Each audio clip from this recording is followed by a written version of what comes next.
Welcome back, everyone, to the Shannon Joy Show. We are so pleased to welcome into the Joy virtual studio for the very first time someone that we have been applauding for many, many years here on the Shannon Joy Show. Governor Ron DeSantis is with us today on the show. Governor DeSantis, welcome. Thanks for having me. How you doing? I'm doing great. I have, you're such a busy guy. Really pleased to watch everything you're doing down in Florida. And I know we only have a little bit of time today. So normally we would engage in a lot of niceties and banter and get everything warmed up. But my audience, we have a lot of questions for you, particularly about medical freedom, COVID-19 lockdowns, and vaccines. And that's an area that a lot of other hosts just don't delve into. So I want to make the best use of this time to ask you the questions that my audience have been coming to me with regarding what we do moving forward to address some of the ramifications of these terrible lockdown policies and the rollout that we're now seeing from the COVID vaccine. So if that's okay with you, we'll just get started and get right into it. Great.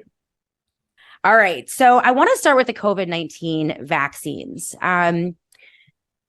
And initially with the rollout, there were a lot of questions about safety and efficacy. There were a lot of concerns about safety and efficacy, but we barreled forward during COVID-19. As we reveal and see more data coming out on the COVID vaccines, it looks worse and worse and worse. The government's own data, the VAERS data that we have, 2.5 million reported injuries and deaths to date. 36,000 reported deaths with only 1% reporting rate at VAERS. The V-Safe data that has recently emerged is just absolutely devastating. The Pfizer clinical trial documents that have been released show that Pfizer and the FDA knew about devastating vaccine injury and death very early on in this process. Heart conditions, neurological injuries, turbo cancers, autoimmune disorders, miscarriages, spontaneous abortions, just to name a few. Like it's looking worse and worse. More recently, DNA fragments have been found by McKiernan et al., confirmed by several foreign agencies, including Canada Health. And we now have Dr. Peter McCullough recently last week testifying before the Arizona State Senate that 540,000 Americans, in his estimate, have died directly from the COVID-19 shots. Dr. Robert Malone and hundreds of doctors are now calling for complete removal of the COVID vaccine from the market in the interest of public safety. And the American people have spoken, maybe not with their voices, but with their actions. A 98% refusal rate of the latest round of the COVID-19 vaccine boosters. My first question for you tonight, Governor DeSantis, is it time to look at pulling these vaccines from the market? And can that be done in the state of Florida under your leadership? I think it would have to be done federally.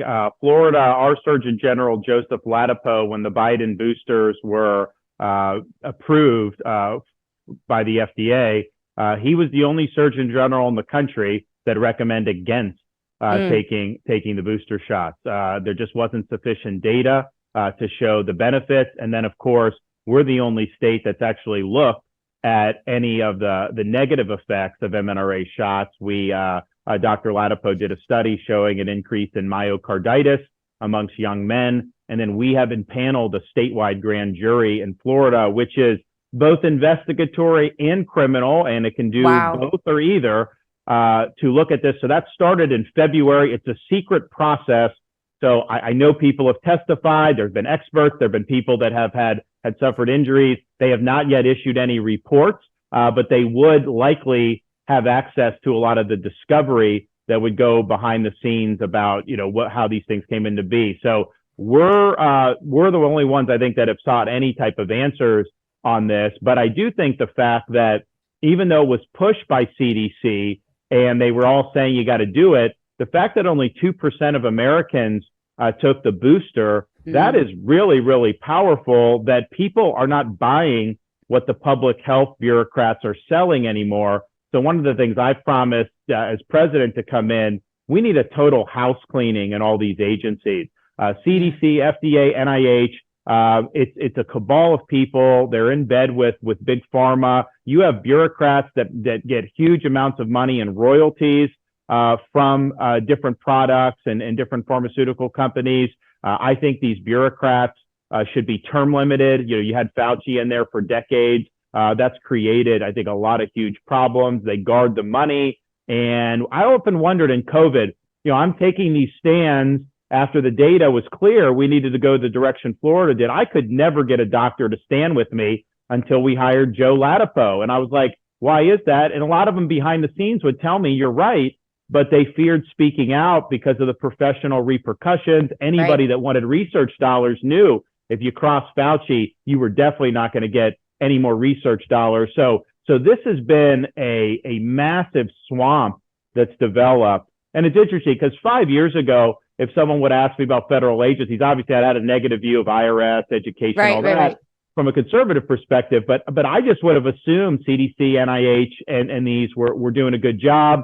And then COVID really just disabused me of that because I saw what they were doing. They were not following evidence. They were following narratives. When the FDA approved the mRNA shot for 6-month-old babies, I looked at the data that they relied on, and it was nothing. They didn't have an ability to even show that this was a benefit. And you wonder, like, okay, there's other things that they will work hard to keep from the market. And then this, they're like rubber stamping and trying to get out there even on an emergency basis. But there was no need for emergency for a 6-month-old baby because they were not at significant risk of COVID to begin with.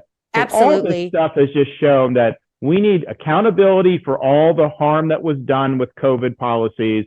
And then we need a fresh start going forward. Well, and I definitely think that that's something I would like to discuss with you. You've called it a reckoning, right?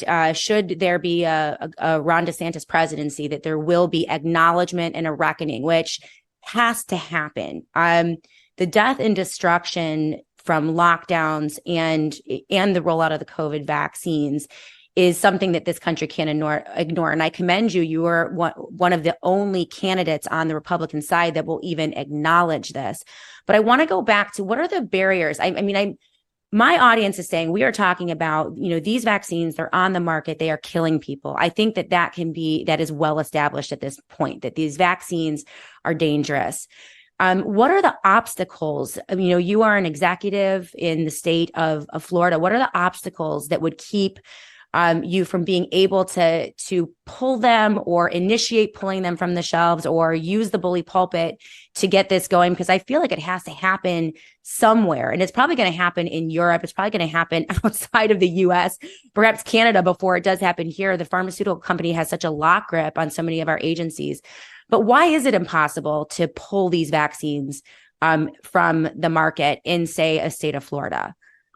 Well, I think in terms of bully pulpit, I think we came out immediately and said that they should not have been approved and that there wasn't sufficient data. So I think we're the only state of all 50 states that has taken that position. I think it's an issue that it's kind of a commerce clause.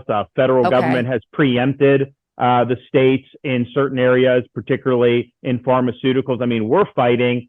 I fought just to be able to buy them from other countries at cheaper rates, and the federal government totally squashed that. So I do think it would end up having to be a federal thing.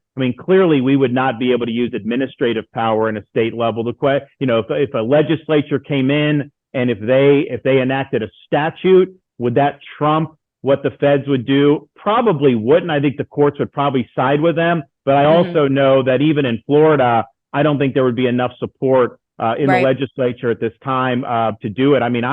The stuff we did in Florida, most of the stuff when we did things like we banned all the vax mandates and everything like that, it was really like pulling teeth. You had a lot of people, because my view was you have a right to put food on the table for your family. And that's true if you work for the state of Florida, if you work for a fire department, police department, but it's also true if you work for a private corporation.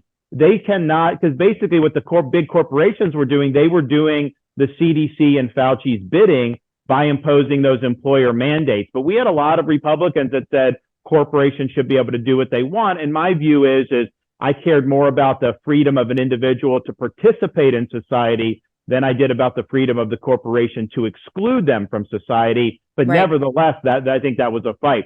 So I think it's going to need to be done at a federal level where how are these things being approved with such weak data I mean, I think they did like 6 mice for the Pfizer it's one. awful. For the Moderna one, they did do humans, but they actually had, I think of the 50 people, they had one significant health event, which, a 2% rate is not a good rate at all. And yet that kind of just got swept under the rug. So Joe Ladapo, our Surgeon General, he's been out front on this. He's uncovered and kind of publicized the problems with this. I think people get it. I think they're seeing the issue, and I think that's why the uptake has been abysmal. Oh yeah, he's doing a great job. I know this is a heavy lift, and I applaud you and your team for even acknowledging this. I want to go now to the lockdowns. Yesterday, you were joined by Dr. Joe Ladapo in New Hampshire to host a medical freedom town hall, which was amazing. I watched a good portion of it. It focused on the lockdown disaster, and I highly recommend my audience go back and watch the entire town hall because it does demonstrate your deep understanding and command of this issue. I think you guys do understand what's going on here. Most of your GOP primary opponents, however, are consulted away from this issue and refuse to even acknowledge that it happens, which makes people like me who have been reporting on this for 3 years feel like I'm being gaslighted again. I mean, we're, the audience, like, this is just insane. Like, did this just happen? Right. So you are promising a reckoning. You're going completely in the opposite direction and saying we are not going to forget what happened during lockdowns. We're going to go for acknowledgement and justice in the form of reckoning. What does that reckoning look like under a DeSantis presidency? What would you promise the American people that you would do to never forget what happened, to make sure that this never happens again? Well, day one, we will take the World Health Organization lockdown treaty. We'll tear it up and we'll throw it in the trash can. Awesome. They are trying to impose that. I already acted in Florida. We got the legislature to pass a law saying Florida does not recognize this treaty because I think, Biden wants to implement it, but I don't think the Senate would ratify it. So if it's not ratified by the Senate, it should not have the force of law. So we felt we could put the state in there and say no, but it needs to be done federally where you just throw it up, rip it up and throw it away. It's very dangerous, not only for the sovereignty of our country, but for basically institutionalizing these policies. And here's the thing, and I pointed this out at the town hall. It's one thing to make a bad judgment call, but it's another thing that when the evidence is overwhelming, you refuse to acknowledge that we need to change course, or you refuse to acknowledge that the decision was poor in the first place. Some of these people, if they came and just said, hey, it was not the right thing to do, knowing what we know now, we wouldn't do it, I would feel a little bit better. But virtually none of these guys say that. And so that tells me that they would do it again. So we need to take when we're clearing out all these agencies, you got to get people in there that are evidence-based, but you do need to reevaluate all of the pandemic preparedness stuff, because I think that what CDC wants to do is they want to take the COVID response as the model going forward. And I'm just thinking to myself, how could you possibly do that? Florida, we had the lowest excess mortality in the entire Sun Belt. We had the best economic outcomes and the best education outcomes. How could you possibly say we would have been better off doing what some of these other states have done? And of course, the catastrophic impact on children, on the way it divided society. I mean, there was a point in time where if someone wasn't wearing a mask, they were viewed as some type of serial killer almost. And I'm just thinking to myself, how do we get to that point? Part of it is people like Fauci were sowing fear. When we got to the point with the mRNA shots, people that didn't want to do it, they were treated almost as lepers by the elites in our society. So all of this stuff needs to be done. But I will ensure that the people in those positions will say authoritatively, and the official position of the United States government, that those policies were wrong, that those policies were destructive, and that is not the policy of the United States going forward. One of the difficulties in getting to the reckoning is particularly the liability shields that were enacted in executive emergency declarations and legislative emergency funding bills like the PrEP Act. basically they've made it legal for governments to do anything to citizens whatsoever. Governor DeSantis, I was arrested at a school board meeting for my mask slipping beneath my nose when we were talking about the kids being forced masked. And people were arrested. They were thrown out of homes, the protocols that were enacted. And this liability shield basically protects government agencies, the pharmaceutical companies, whether or not their vaccines are injuring or killing people. It basically gives them complete immunity. And that's one of the most specific things that I think has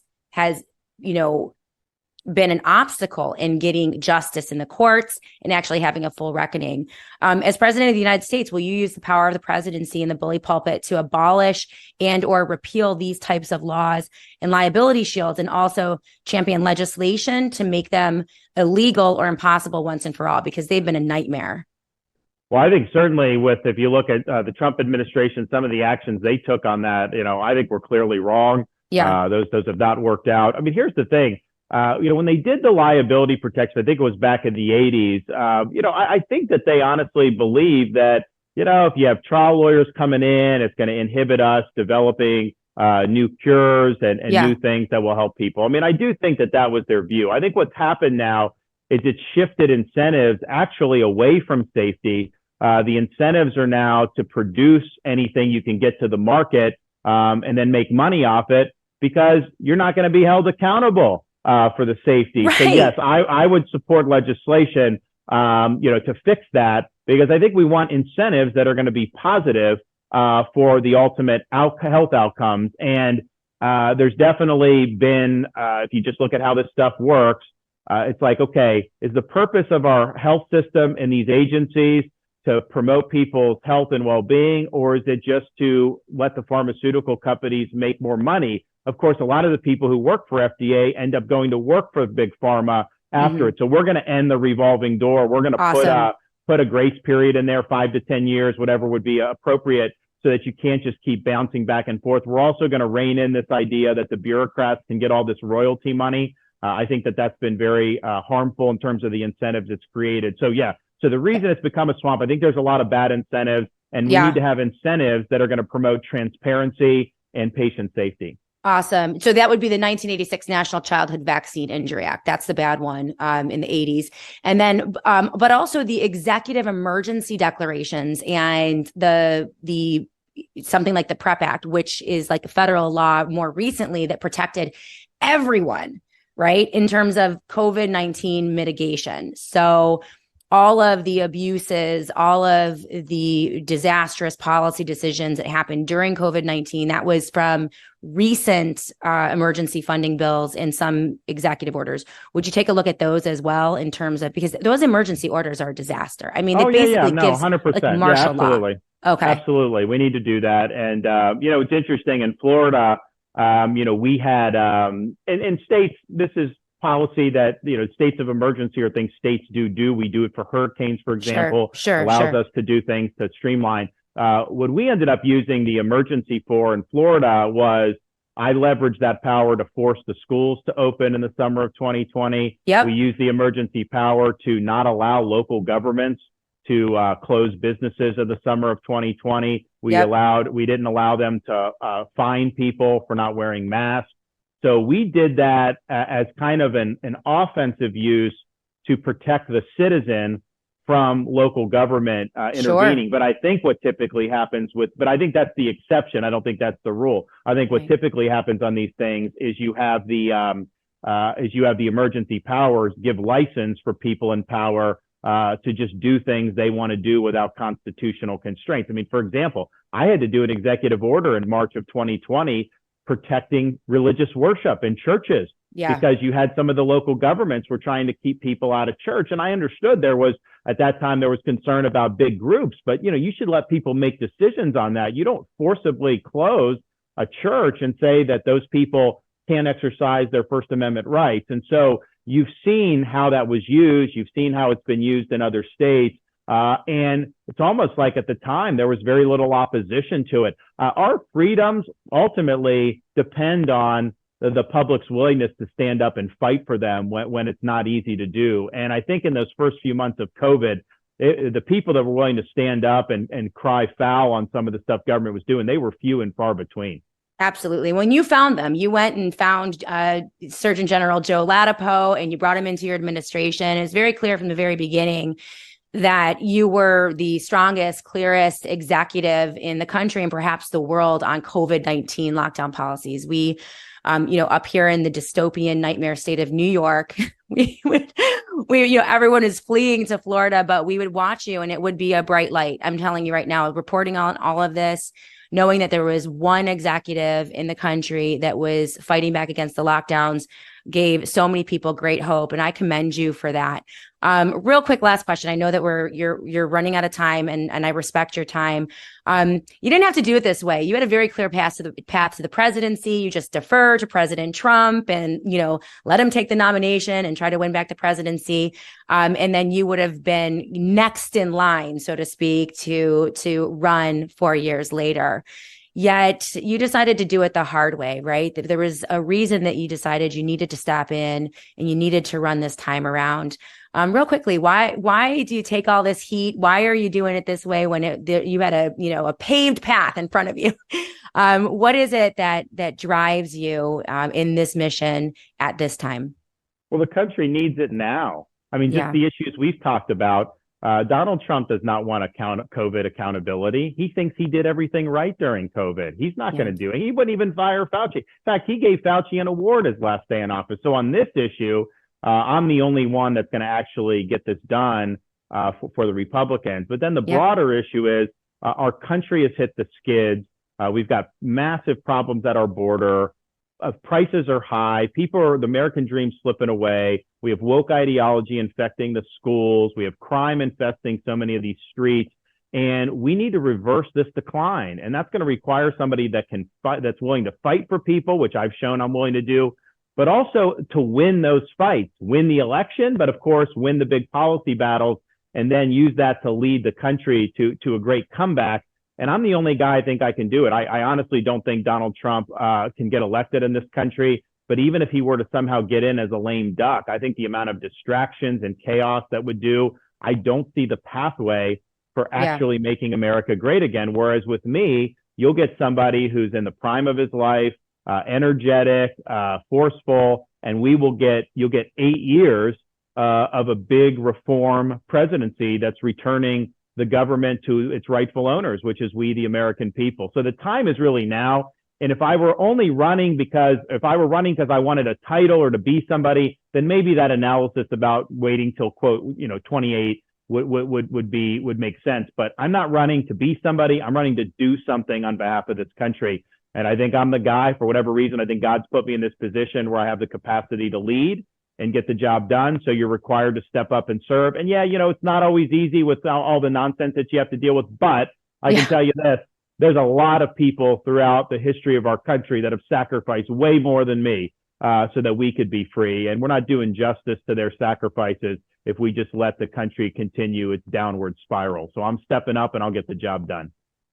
Well, we really appreciate you. And I have always told my audience, the rhetoric can always be very fiery and it sounds great and it gets the dopamine going and it jazzes you up. But it really is, as my good friend Daniel Horowitz always says, the discernible policy outcome that defines what a leader is going to do.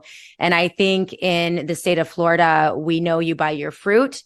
And I think that we have a very clear idea as to what you would do as a president based on what you've done as a governor in the state of Florida. So I'm really thankful that you gave us some time today. And how can people support you?